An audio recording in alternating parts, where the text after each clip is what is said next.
E aí, meus queridos, tudo bem? Eu sou o Prof. Clayton Reis e essa é a resolução de mais uma questão de eletromagnetismo que diz o seguinte: uma bobina ligada em um galvanômetro e próximo à bobina um ímã, tanto o ímã como a bobina podem se movimentar.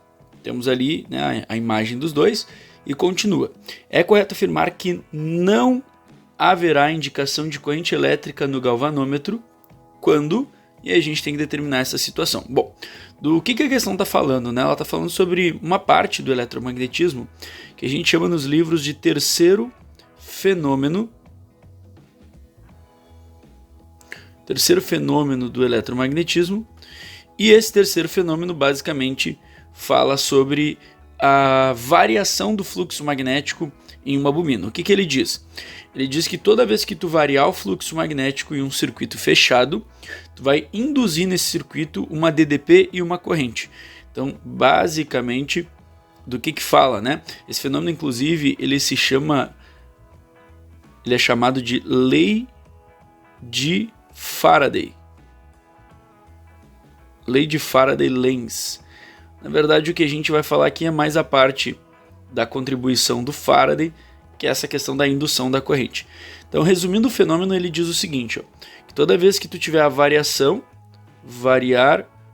o fluxo magnético sobre um circuito fechado, tu vai induzir nesse circuito uma DDP, tá? Então, tu vai gerar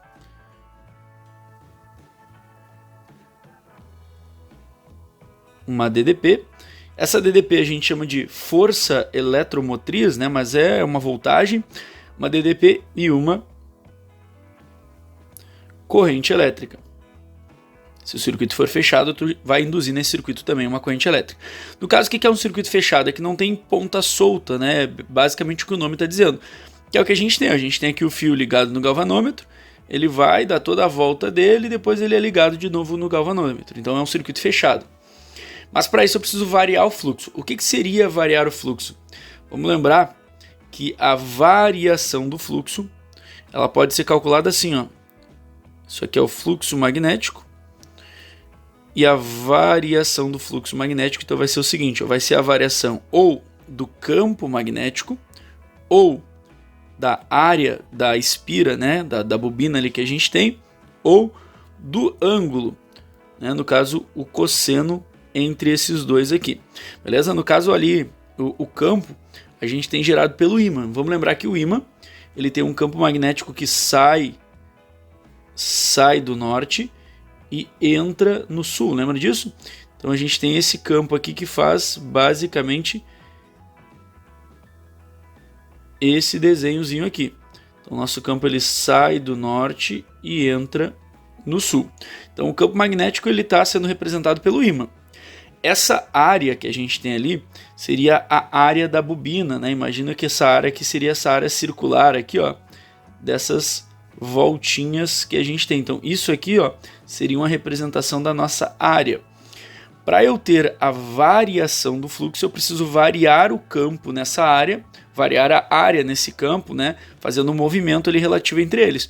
Ou variar o ângulo entre esses dois, lembrando ali que o campo magnético é um vetor, então a gente pode variar o ângulo de entrada desse vetor nessa área, beleza? Eu variando qualquer uma dessas coisas, área, campo magnético ou ângulo, eu consigo ter a indução de corrente elétrica nesse circuito. Então é basicamente isso, a gente olhar as alternativas e ver onde é que se encaixa essa situação. Alternativa A, o ímã afastar-se para a esquerda da bobina e esta permanecer em repouso. Se o ímã se afastar para a esquerda, o que a gente vai ter? A gente vai ter uma redução do campo nessa área. O campo vai tender a diminuir. Se o campo tender a diminuir, a variação do fluxo também vai tender a diminuir. E aí, consequentemente, a gente vai ter a variação do fluxo e vai ter a indução de corrente. O detalhe aqui é que não importa se é variação para mais ou para menos, né? Só tem que ter uma variação. Então essa alternativa A não pode ser, porque ela vai gerar uma variação de fluxo que vai gerar uma corrente elétrica, né? A gente está procurando aquela que não haverá indicação de corrente elétrica no galvanômetro. O galvanômetro, na verdade, é só um dispositivo que indica a aparição dessa corrente. B. O ímã permanece em repouso e a bobina se aproxima do ímã. Então, o que a gente tem agora? O ímã fica parado, E em contrapartida, a bobina vai se aproximar dele. O que a gente vai observar agora? Que nós teremos de novo uma variação de campo, só que agora o campo ele vai aumentar, né? Como assim? Como a bobina vai se aproximar, lembra que o campo é mais intenso nos polos. Então, como a bobina vai se aproximar do polo, ela vai ficar num campo cada vez mais intenso, o que vai aumentar o fluxo. Aumentando o fluxo vai gerar corrente. Como eu disse, tanto faz se é para mais ou para menos, só tem que ter uma variação de fluxo. Então, nesse caso também não entra, porque aqui também vai ter a indicação de uma corrente. C.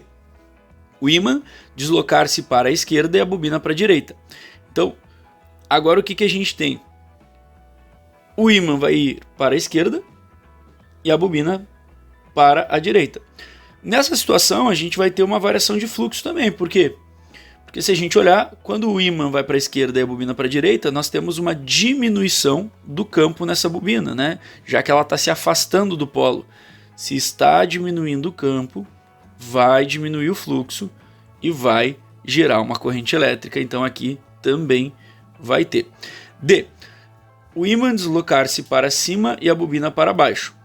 Dá na mesma, né? O ímã ir para a esquerda e a bobina para a direita, o ímã ir para cima e a bobina para baixo, vai dar na mesma coisa, porque a gente vai ter de novo uma diminuição do campo magnético nessa área, porque vai ficar cada vez mais longe, diminuição do fluxo, o que também vai gerar uma corrente elétrica.